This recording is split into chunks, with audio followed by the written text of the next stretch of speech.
healing the emotions as an emotional. Emotions for an emotional are who they are. Unlike a mental type per se, an emotional can't turn their emotions off. It's not possible.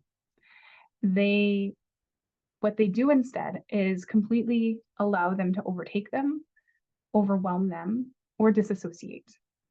And they disassociate them from them, but they still experience them.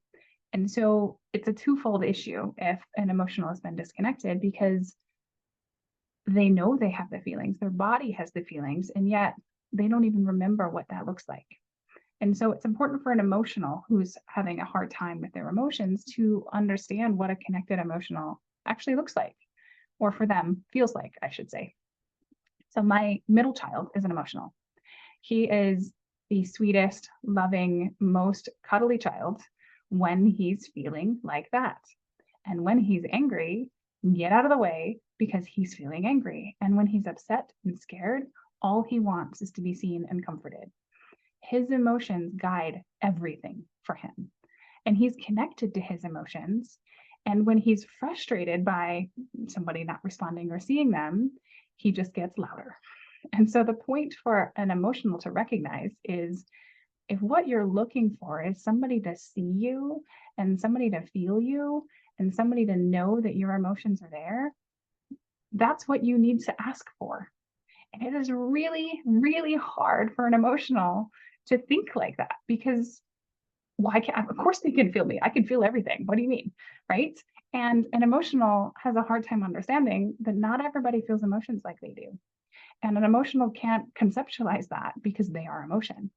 And so a connected emotional will be able to feel the emotions and allow them to pass through them.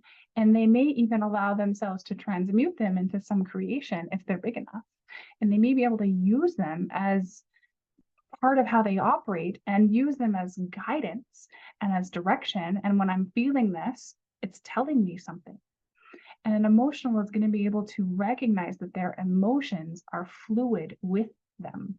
Their emotions are a channel. They're who they are, and they're meant to be moved through them into creation of some kind. And so a wounded emotional is going to feel vastly overwhelmed because they're trying to hold on to them. They're trying not to explode with them. They're trying not to be too much like they were told. And they're trying not to impact other people with their emotions. They're trying not to bleed all over everybody, because they can also feel when they do, and that's even more overwhelming. And so it just gets bigger and bigger and bigger and bigger. They don't want to hurt anybody else. They don't want anybody to feel this bad, so they have to hold it in. But they literally can't, because who they are is so big and emotional. And so a wounded emotional is going to try really, really hard to disassociate. They're going to try really, really hard to turn it off, but they're not going to fully be able to, and it's going to impact the physical body and the mental body primarily. And so it's super duper important that an emotional comes back to that emotional connection, and they feel the trueness of the fact that they are an emotional being, and their emotions are who they are, and they are throughout their body. Their emotions live and move in their body, and that this guidance system is who they are. That's how they operate. And so if they have wounding here, they also have to understand why that was. And they have to go back in time to that time when their parents, their caregivers, their friends, whoever said, this is too big and too much. And they have to pick up that small child, and they have to love that small child in their minds. They have to go back in time and heal that childhood wound of being disassociated and too much and disconnected. And they have to give all of the love and emotional support that they needed as a child to that younger self. There's a huge amount of inner child healing that needs to happen for an emotional, because most of the time in the world, that emotional disconnection happens very early on.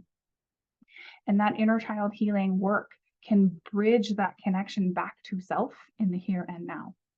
And then the here and now, as the emotions come through, the question is how do you desire to experiencing them?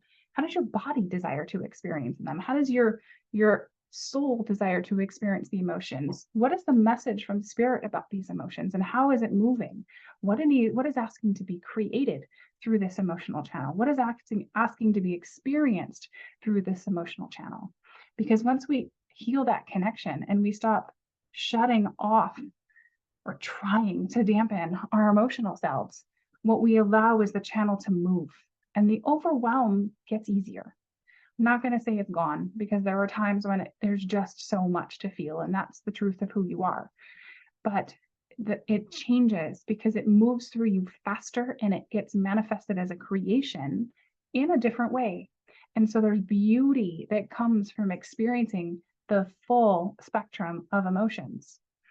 And the last thing that I want to say for the emotionals when it comes to healing this emotional wound is many people out there have emotional wounding in only part of the emotions.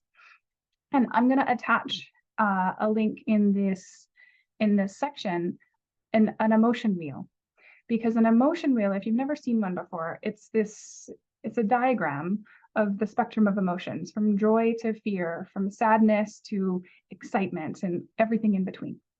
And the idea with the emotion wheel is to have some language to the feelings you're feeling. But what I'm finding with a lot of emotionals out there is that they have safety in a subset of emotions. That it's okay to feel some things, and it's not okay to feel others. And if they don't have emotional safety in joy, for instance, and they don't believe they can have joyful things in their lives, and they're terrified of disappointment, they will be disconnected from some emotions, but not all. And so taking a look at the emotional wheel and asking yourself, which emotions are safe and which ones aren't, and why? And can you feel into what happened to make you believe that this emotion was not okay and this one was? And if you can take a look at yourself back in time and who told you that and why, and that you made the decision to believe them and to rewire yourself as best as you possibly could to shut yourself off in that way to stay safe. Because the biggest thing for an emotional person is to stay safe and emotionally connected to the people around them. And so a lot of times the ones we shut off are the ones that weren't safe for the people around us. We shut off the big emotions that the people couldn't handle. And because we were children, we needed to be safe. And now that we're no longer in those situations, it's time to turn them back on. It's time to recognize the power that comes in the full spectrum of emotions. Because if we never allow ourselves to feel joy, it's going to be hard to manifest anything joyful. If we never allow ourselves to feel excited and abundant, well, it's going to be pretty hard to call those things in, especially as an emotional. And so the emotional work is to recognize safety in the full spectrum of emotions, the full spectrum of possibility. And it's like opening up the full color of the rainbow and every palette in between. Most emotionals I know are very colorful in the way that they see their visions, the way that they paint the picture of the world. And opening up the full spectrum allows them to use that and channel it into all of their creations, including their manifestations. The healing the emotional wound as an emotional is going to give you the guidance and the guidance system and the directions that you're going to need to operate the rest of your energy bodies and this experience.